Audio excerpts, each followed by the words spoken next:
시간이 2022년 2월 11일 오늘 금요일입니다. 오후 7시 6분. 자, 이번에는 이번 주에 지수가 움직였던 흐름 중에 주봉, 주봉의 흐름을 한번 살펴보겠습니다.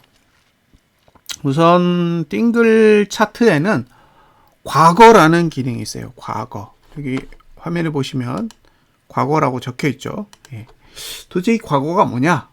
과거는 시가 상태로 고정해서 차트를 보는 행위를 말합니다. 그러니까 보통 이제 그 사용자들이 보시는 차트는 현재가 기반이라서 봉이 움직이면, 그러니까 가격 정보가 움직이면 보조지표가 같이 움직이도록 되어 있습니다. 네, 그렇게 보면 가격이 움직일 때마다 보조지표가 같이 움직이기 때문에 보조지표를 분석할 수가 없어요. 그래서 보조지표를 고정시켜 버리는 거죠. 그러면 봉과 보조지표 사이의 관계가 조금 더 명확하게 분석할 수가 있습니다. 이런 기능이 사실 증권사에는 없어요. 증권사 차트에는 이런 과거 기능이 세팅되어 있지 않기 때문에 사실상 보고 싶어도 볼 수가 없는 거죠. 그러니까 만약에 아침 9시에 차트를 안 봤다면, 그죠? 못 보는 거예요. 계속 변하니까. 그러면 원래 어떤 의도로 봉을 그려놨었는지를 알 수가 없습니다. 두 번째는 볼린저 밴드라는 지표를 적용해서 과거 시점으로 적용했을 때 봉에 어떤 영향을 미쳤는지, 그걸 한번 보여드리려고 하는 거예요. 물론 이렇게 잘 맞는 경우는 많지는 않아요. 왜곡이 굉장히 심하게 일어나는 시장 중에 하나가 지수이기 때문에 지수에서 볼린저 밴드가 이렇게 생겼으면 반드시 이렇게 움직인다라는 그런 건 없습니다. 단지 영향을 주는데 그 영향을 주는 모습을 잘 보시면 이런 식으로 영향을 주고 받을 수도 있겠구나라고 생각을 하시면 돼요. 자, 좌측의 화면을 보면 주봉의 이번 주 시가가 365.40인데 365.40이라는 수치를 기준으로 했을 때 하단선 이렇게 올라오죠. 이 하단선의 위치는 360.2 정도 되고요. 반대로 위에서 내려오는 이 상단선은 368.60하고 371.50 정도에 위치합니다. 그러면 이 화면만 딱 보고는 어떤 생각이 드냐면 360 밑에서는 한번 매수해 볼 만하다. 반대로 366.60에서 371.50 요 사이에서는 매도할 만하다. 이렇게 생각을 할 수가 있는 거예요.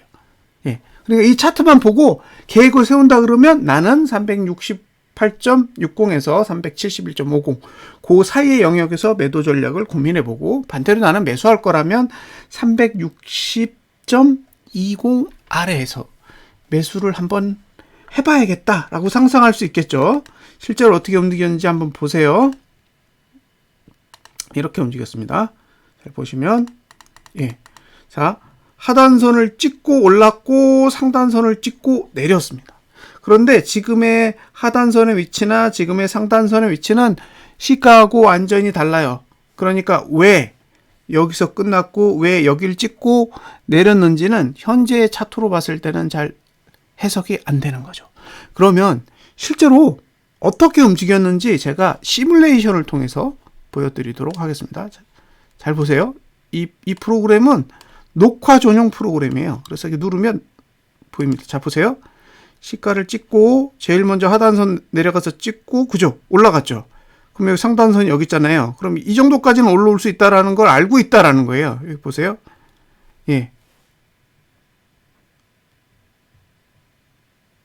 자, 상단선 위에서 놀다가 딱 상단선에서 끝났죠.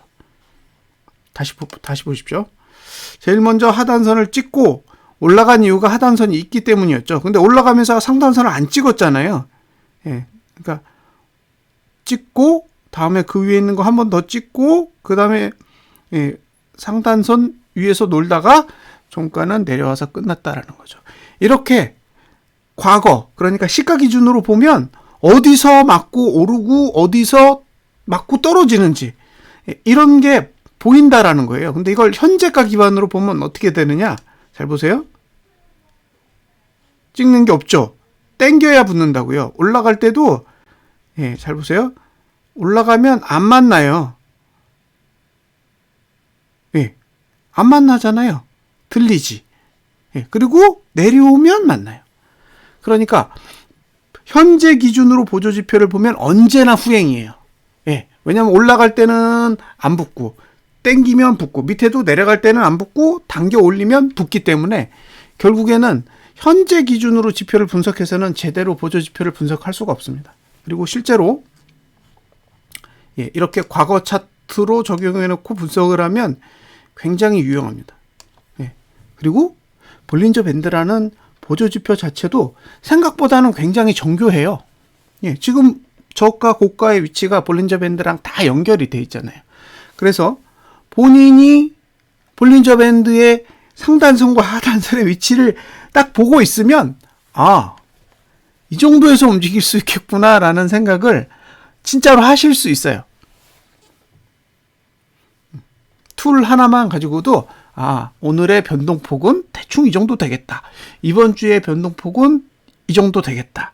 근데 이제 그 범위를 벗어날 때는 굉장히 많은 돈이 들어와요. 그게 매수로 들어오든 매도로 들어오던 돈이 엄청나게 크게 들어온다는 거죠. 만약에 밑으로 많이 내릴 거면 막 개인이 현물을 막 1조씩 사고요.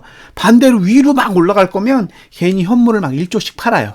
그러면 아, 저 정도의 돈의 규모가 움직일 때는 예, 차트라는 건 무의미하겠구나라고 생각을 하시면 거의 100% 맞습니다.